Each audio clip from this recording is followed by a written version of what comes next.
இங்க பாருங்க, புருஷன் பொண்டாட்டி சேர்றதும் பிரியறதும் அவங்க தனிப்பட்ட விஷயம். அவங்க 2 பேரும் சேர்ந்துதான் முடிவு எடுக்கணும். அத ஒரு ஊரே வந்து முடிவெடுக்க கூடாது. ஏமா அவங்க சம்மதிச்சு தானே நடக்குது. என்ன பிரிச்சு வைங்கன்னு தனா வந்து கேக்கலையே. என் பெரியப்பா சொன்னதுக்கு அவ சம்மதம் சொல்லிருக்கா.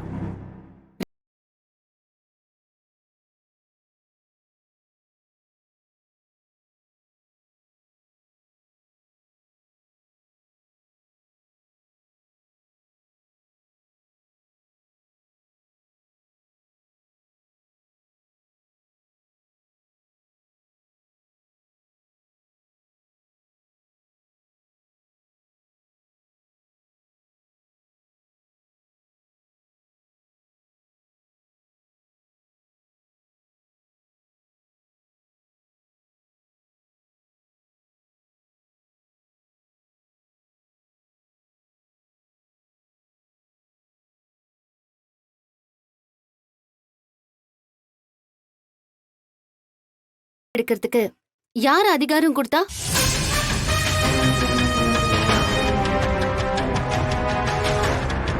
கல்யாணமான 2 பேரும் பிரியணும்னா அது சட்டப்படி மட்டும்தான் இருக்க முடியும். இந்த பாருமா, ரகுராமையா குடும்பத்தை சேர்ந்த பொண்ணுங்கிறதுனாலதான் நாங்க பொறுமையா இருக்கோம். ஊரு கட்டுப்பாடுன்னு ஒண்ணு இருக்குமா? உங்க கட்டுப்பாடு நல்ல விஷயத்துக்கு பயன்படணும். அதை விட்டுட்டு ஒரு பொண்ணோட வாழ்க்கைய கெடுக்கிறதுல பயன்படுத்த கூடாது. ஏமா அந்த பொண்ணும் பையனும் தனியா பிரியறதுக்கு சம்மதம் சொல்லிருக்காங்கம்மா. அந்த விஷயத்த அவங்க அப்படியே கோர்ட்ல போய் சொல்லட்டும். அங்க போய் டைவர்ஸ் வாங்கட்டும். ஆனா நீங்க எல்லாரும் சேர்ந்து அவங்கள பிரிக்கிறதுக்கு உங்களுக்கு எந்த உரிமையும் இல்ல. அண்ணே, ஒரு நிமிஷம் அண்ணே. போன விஷயம் நல்லபடியா முடிஞ்சுதானே?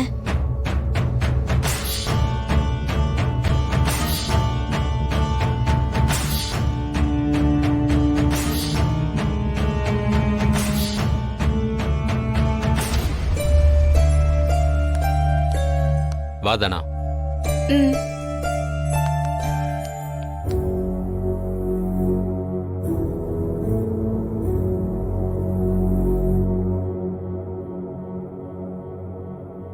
சரி நீ உள்ள போ.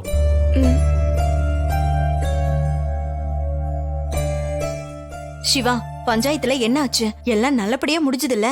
அந்த கதிரை பிரிச்சு விட்டாச்சுல? இல்லக்கா, அப்படி எதுவுமே நடக்கல.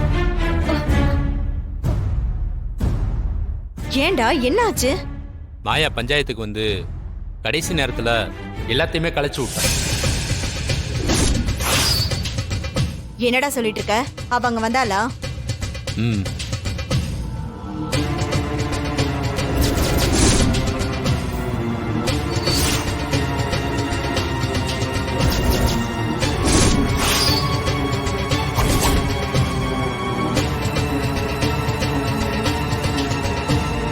திரும்ப அந்த மாயாவால நம்ம குடும்பத்துக்கு அவமானம் தான் வந்திருக்கு.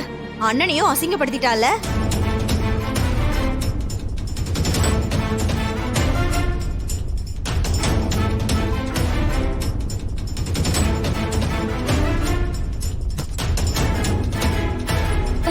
என்ன நீ இது இப்படி ஆயிடுச்சு? அந்த மாயாவை கடத்திட்டாங்கன்னு சொன்னாங்க. அப்போ அவ எப்படி அங்க போனா? அதான் எனக்கு ஒண்ணும் புரியல. நான் புவனேஸ்வரி அவளை கடத்திட்டாங்கன்னு நினைச்சிட்டு இருந்தேன். நம்ம என்ன பிளான் பண்ணாலும் இந்த மாயா எல்லாத்தையுமே சொதப்பிடுறா. அவளை இந்த வீட்ல இருந்து முதல்ல விரட்டணும். அப்பதான் நம்மளால நிம்மதியா இருக்க முடியும்.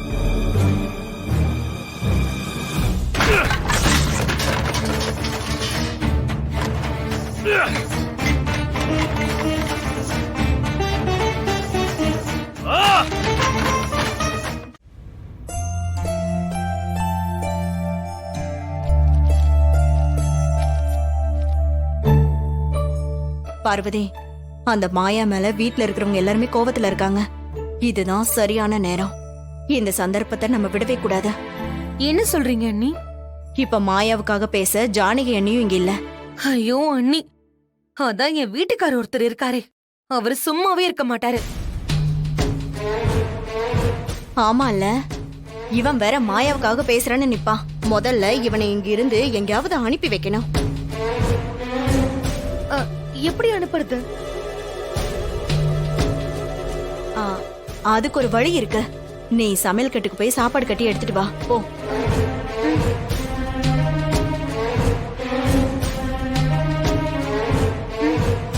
எதுக்கு நீ இது?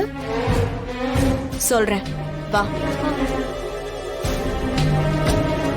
ஆ, சிவா இந்தா, இதுல சாப்பாடு இருக்கு. எனக்கு பசிக்கலக்கா, நான் அப்புறம் சாப்பிட்டுக்கிறேன்க்கா. ஷோ, உனக்கு இல்லடா, அன்னிக்கு. அன்னிக்கா? ஆமா, அவங்க ஸ்டேஷன்ல இருக்காங்கல்ல. பாவம், அவங்களுக்கு வீட்டு சாப்பாடு சாப்பிட்டாதான் உடம்புக்கு ஒத்துக்கும். இந்தா, நீ போய் முதல்ல அவங்களுக்கு கொடுத்துட்டு வா. ம், என்னடா பாக்குற? இல்லக்கா, உங்களுக்கு திடீர்னு அண்ணி மேல இவ்வளவு பாசம் வந்திருக்கே, அதான். ஏன் சிவா, எனக்கு அண்ணி மேல பாசம் இல்லைன்னு நான் எப்ப சொல்லிருக்கேன்? அவங்க மேல சின்ன சின்ன கோவம் இருக்குதா, அதுக்காக அவங்க எப்படியோ போகட்டும்னு விட முடியுமா? ம், அதுவும் இல்லாம அண்ணியை நினைச்சா அண்ணன் வேற ரொம்ப வருத்தப்படுறாரு. அதனாலதான் சொல்றேன். இந்தா, நீ போய் முதல்ல கொடுத்துட்டு வா. இல்ல, பேசுறதெல்லாம் பார்த்தா எனக்கு கொஞ்சம் இல்ல ரொம்பவே சந்தேகமா இருக்கே.